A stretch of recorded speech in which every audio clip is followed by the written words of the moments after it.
Достар, сіздермен бірге мен Аида. Бүгін мен Roblox'та ойнайтын боламын.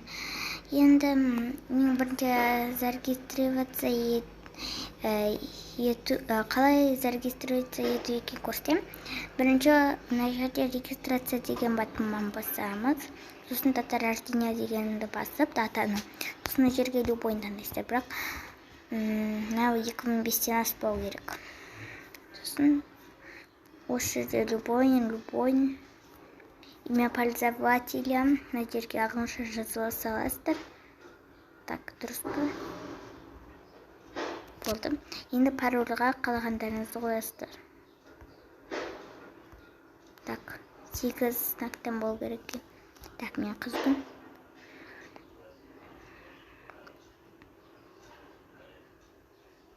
Енді күтесіздер. Қазір бізде ашылады. Болды, бізде Roblox ашылды. Сіздермен бірге болған мен Аида. Маған подписаться етіп, барлық видеома лайк басыңыздар. Сау болыңыздар.